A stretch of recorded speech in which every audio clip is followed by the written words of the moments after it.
자, 안녕하십니까. 이제 우리가 이 두꺼운 책을 공부해야 되는데 공사공단 기출문제집입니다. 왜 이걸 공부를 해야 되냐면 출제하는 사람들이 전문적으로 출제를 안 하다 보니까 예전 문제를 많이 활용하는 편이에요.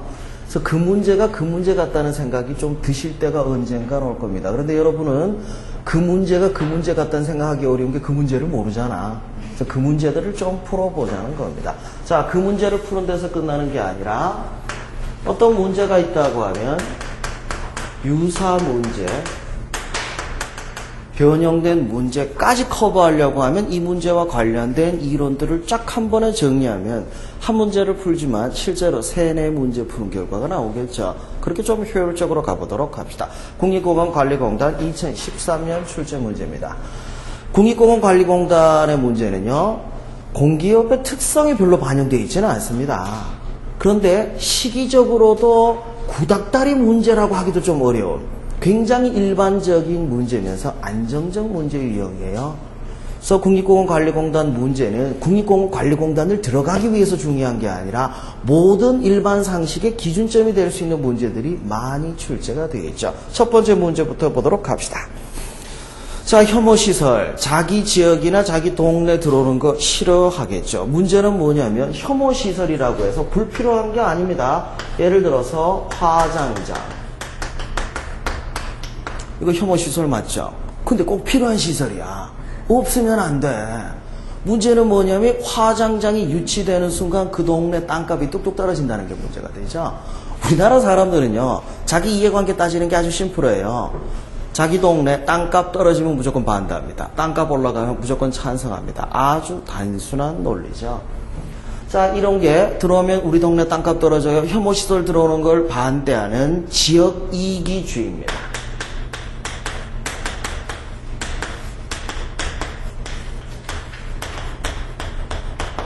자, 이런 용어들은요, 약자를 많이 써요. 약자를 기억할 때 처음부터 풀어서 공부하는 게 낫습니다.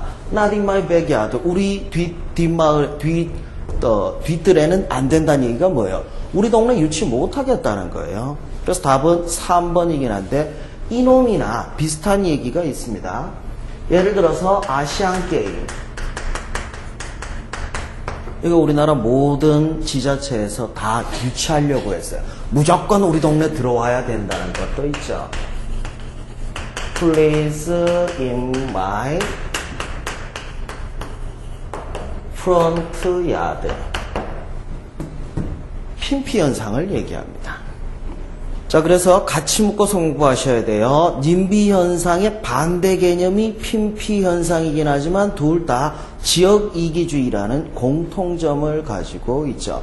핀피와 님비 묶어서 보시고요. 님투와 핀투도 봅시다.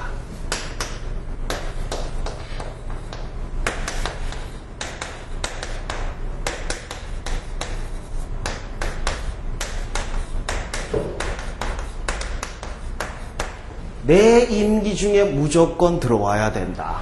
또는 내 임기 중에는 무조건 안 된다. 이건 뭘까요?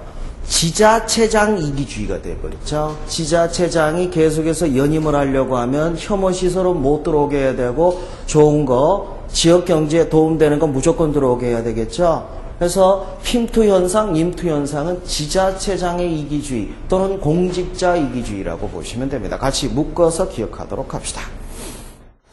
자, 문제 자체를 보면 뭐 아베노믹스, 엔저 현상, 이건 뭐지? 그냥 환율 문제예요. 아주 간단하게 환율 문제 얘기 좀 봅시다. 환율이라고 하는 게 외국 돈과 우리나라 원화의 교환 비율을 얘기하는 거잖아요. 자, 1달러에 1,000원. 외국 돈하고 우리나라. 자, 100엔에 뭐 1,200원이라고 합시다. 교환 비율이잖아요. 이건 왜 1엔 안 하냐고요? 단위가 1엔으로 해버리면 너무 또 적으니까 비교 비슷하게 하려고 뭐 달러하고 어느 정도는 좀 비슷하게 하려고 보통 100엔 단위를 많이 써요. 자, 여기서 금액이 올라가면 상승, 금액이 떨어지면 하락. 근데 이걸 거꾸로 한번 생각해 보자고요. 외국 돈 기준으로 우리나라 원화의 교환 가치가 교환 금액이 커지면 상승하고 떨어지면 하락한 거지만 원화를 기준으로 보면은 얘기가 달라지거든요. 자, 이게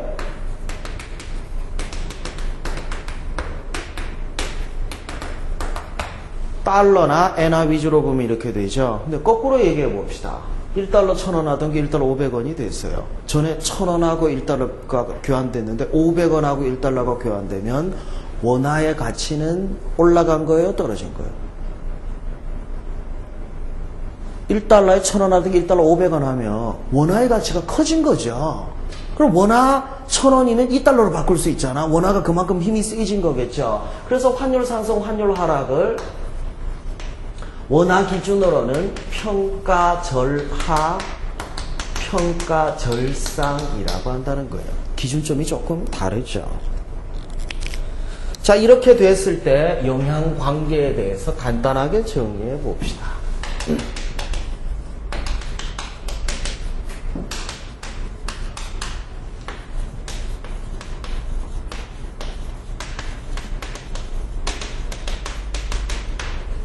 자, 수출을 할 때 1달러로 받겠죠. 1,000원으로 받겠어요. 자, 우리나라가 외국에 수출했더니 외국에서 수입을 하면서 원화로 바꿔서 결제해 줄 거라고 생각하십니까? 원화는 국제적으로 거래가 거의 안 돼요. 그냥 우리나라에서만 쓰는 거야. 기축통화가 아니야. 그럼 달러로 주겠죠. 달러를 우리나라 외환시장에서 바꿔서 써야 되는데 1,000원인 게 나아요? 800원인 게 나아요? 1,000원인 게 낫지 뭐. 똑같이 1달러인데. 환율이 떨어지게 되면 손해보겠지만 환율이 오르게 되면 수출에서 유리하겠죠. 그러면 수출은 환율 상승 하락 중에 뭐가 유리해요? 있죠. 수입은 거꾸로 원화를 달러로 바꿔서 결제해줘야 되죠. 그러면 1,000원 주고 1달러 바꿔서 결제하는 게 나아요? 800원으로 바꿔서 결제하는 게 나아요? 이게 낫잖아. 이쪽이 유리하겠죠.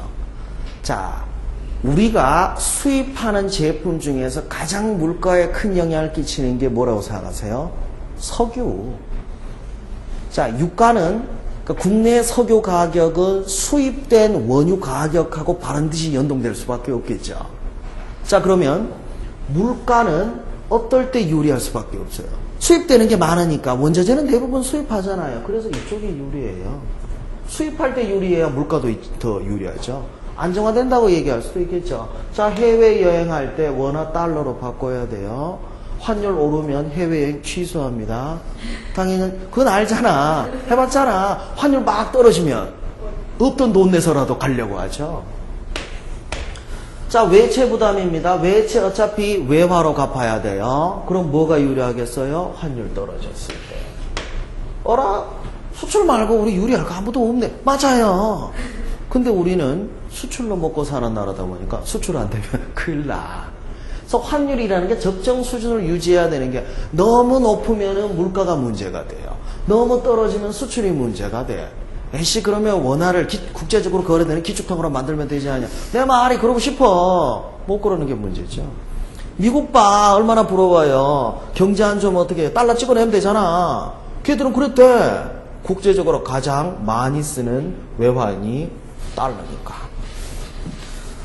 자, 이번엔 문제 얘기 좀 보시면 아베노믹스는 아베 총리가 일본의 경제를 살리기 위해서 무한대로 양적 완화 조치를 해버린 거예요. 돈을 막 뿌린 거야. 자, 그러면 요거 비교해 봅시다. 엔화를 막 뿌렸어. 자, 엔화를 막 뿌리면 상대적으로 원화와 비교했을 때 엔화의 가치는 어떻게 돼요? 떨어지겠죠? 얘가 확 늘어났잖아. 그럼 엔화의 가치 떨어진다는 얘기는 상대적으로 원화의 가치는 어떻게 돼요? 올라간 게 돼버리겠죠? 자, 원화의 가치 올라갔다 뭐? 이거 환율 어떻게 됐다? 환율 하락. 환율 하락했을 때 나타나는 현상으로 설명으로 바르지 못한 거 찾으면 되겠죠?